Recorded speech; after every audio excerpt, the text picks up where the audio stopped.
In Macon, Georgia, in the spring of 2011, a third-year law student named Stephen McDaniel lived in apartment A1 at Barristers Hall, a low-rise complex at 1058 Georgia Avenue, a short walk from the Mercer University School of Law campus. 3 weeks before her death, Lauren Giddings stood beside her sister Caitlin at Caitlin's wedding in Maryland, serving as maid of honor. It was a homecoming, the whole family together, a rare pause before Lauren returned to the work still ahead of her. In the days before the wedding, she'd spent hours baking sunflower cupcakes for Caitlin's bridal shower, insisting on making all 50 herself. She had just finished law school. Now she was studying for the Georgia bar exam, working toward a very specific future. Not corporate law. Public defense. Representing people who otherwise stood alone in a courtroom. It was the kind of ambition she had built deliberately, choice by choice, since she'd left Maryland years earlier as the first person in her family to attend college. After the wedding, she flew back to Macon to finish what she'd started. She told her family she wouldn't be in touch much. She had work to do, and she intended to do it without distraction. Weeks later, her family would be searching for her. And the answer to what happened would come from somewhere no one expected. Someone who had lived beside her for 3 years. Someone no one had ever thought to worry about. This is the story of how that changed. Lauren Teresa Giddings had moved to Macon, Georgia, in 2008 to attend Mercer University's School of Law. She'd grown up in Laurel, Maryland, the oldest of 3 sisters, the first in her family to attend college.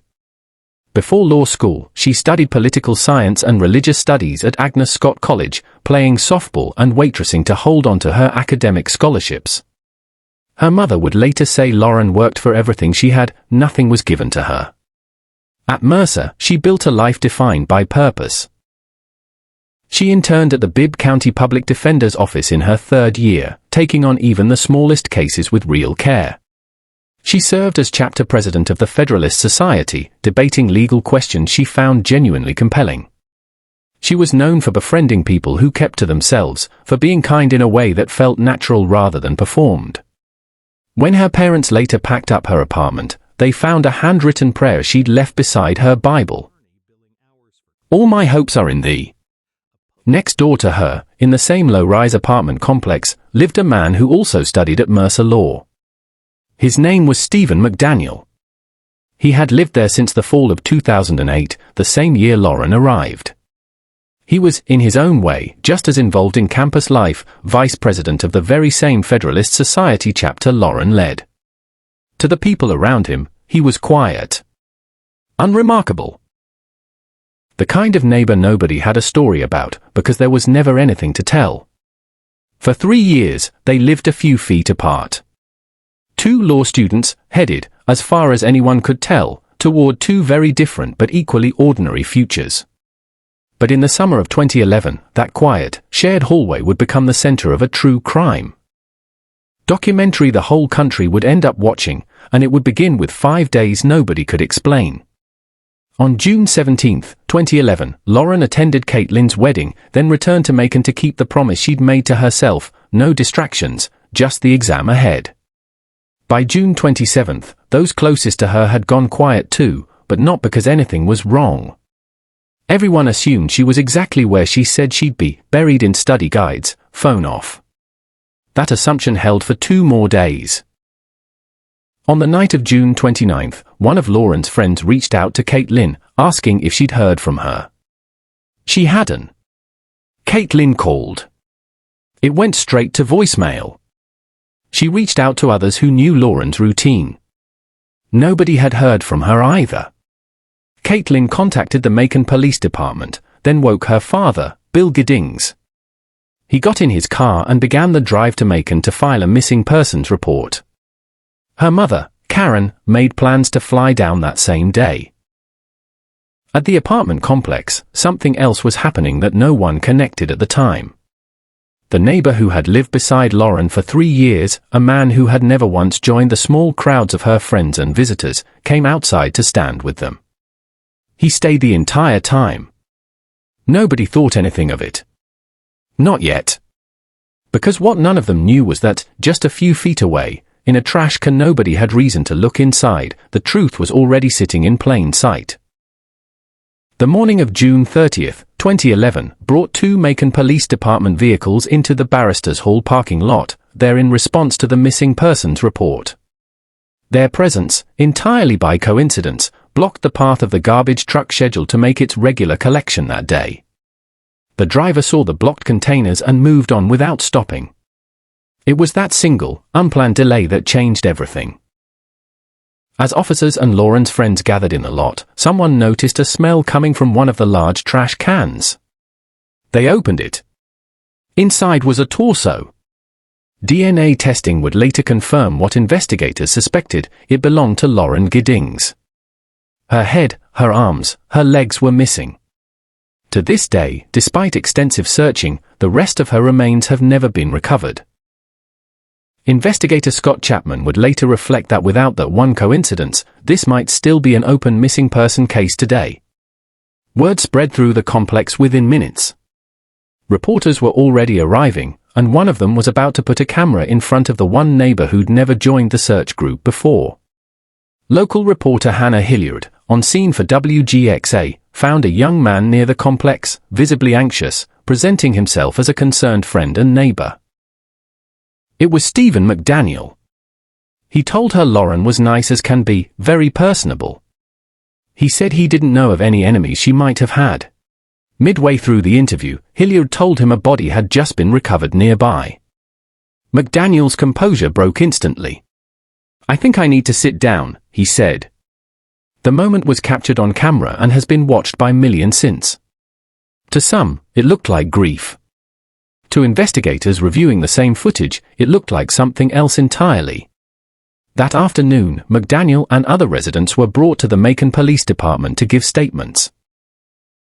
He came voluntarily, still describing himself as a concerned friend. The interrogation stretched past 12 hours, ending in the early morning of July 1st. Detective David Patterson noticed fresh scratches on McDaniel's stomach, each several inches long. McDaniel said he must have scratched himself in his sleep. When officers asked to search his apartment, every other resident in the complex had already agreed. McDaniel refused. "It's the lawyer in me," he said. "I'm just always protective of my space." It was within his rights, but investigators noted the refusal all the same. Patterson would later say McDaniel seemed convinced he was smarter than everyone in the room, certain he could talk his way to the end of it. Eventually, under pressure, McDaniel allowed a single detective to walk through his apartment with him present the entire time. What that walkthrough turned up would change the direction of the entire case. Inside McDaniel's apartment, the detective found a master key capable of opening every unit in the complex. He found items belonging to Lauren, including underwear later confirmed to carry her DNA. He found the empty packaging for a Stanley hacksaw. The hacksaw itself turned up shortly after, discarded in the building's communal laundry room, blood still faintly present on the blade. A bedsheet in McDaniel's apartment tested positive for Lauren's blood. When detectives pressed him about condoms found among his belongings, notable, since McDaniel had told people he was saving himself for marriage, he admitted something unexpected: he had broken into several neighbors' apartments over time and stolen items, including condoms. That admission was itself a confession to burglary. McDaniel was arrested on the spot and would remain in custody for the next several years. What investigators didn't yet know was how long this had actually been building. That answer was sitting on his computer. Forensic analysts recovered more than 14,000 internet searches tied to McDaniel stretching back to April 28, 2011, 2 months before the murder. That day, he had searched for nude photos of Lauren, then moved through her Twitter, Facebook, LinkedIn, and Amazon wish list, quietly cataloging her life without her knowledge. Under the username SOL, short for Son of Liberty, he had spent months posting on a forum called Operator Chan, describing methods for killing someone and disposing of a body, at one point dumping it in a trash bin, the exact method he would later use. He'd added a disclaimer. Each time, this is all hypothetical, of course. It wasn't. In mid-June, during Father's Day weekend, McDaniel drove to a 63-acre wooded property in Pike County owned by his grandfather and scouted locations to scatter remains. On June 23, security footage placed him at a Macon Walmart, examining boat anchors in the sporting goods section. He didn't own a boat. The day after, he researched the exact brand of security lock on Lauren's door and how to defeat it. And on the night of June 25, his own camera, mounted to a 6-foot stick, recorded him looking through her apartment window. Investigators later said McDaniel had described to acquaintances a fascination with committing what he called the perfect murder.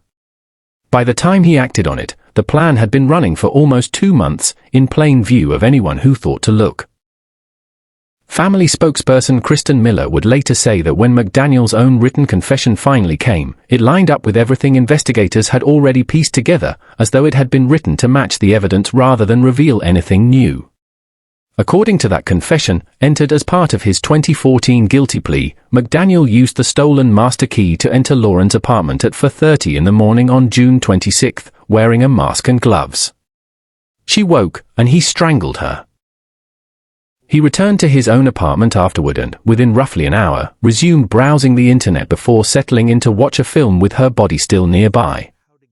The next night, he searched the Bibb County garbage collection website, checking routes and pickup schedules.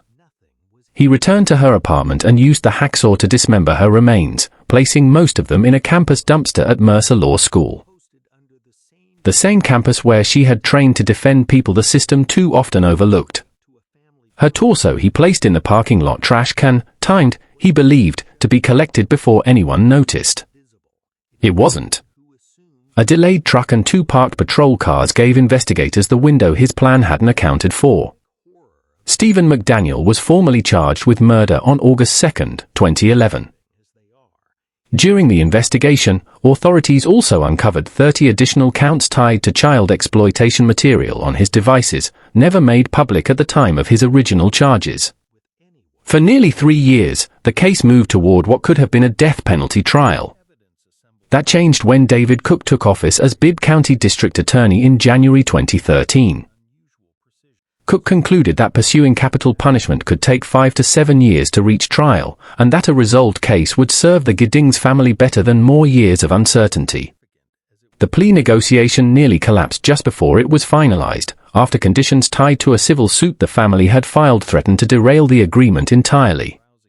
It was resolved days later, and on April 21, 2014, 1 week before jury selection was set to begin, Stephen McDaniel pleaded guilty to murder before Judge Howard Sims.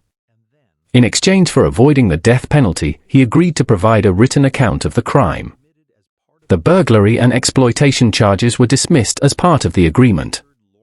He was sentenced to life in prison with the possibility of parole, with eligibility beginning in 2041. In the courtroom, Lauren's parents addressed him directly. He had tried, they said, to extinguish their daughter's light with his own darkness. He did not come close. The case did not end there.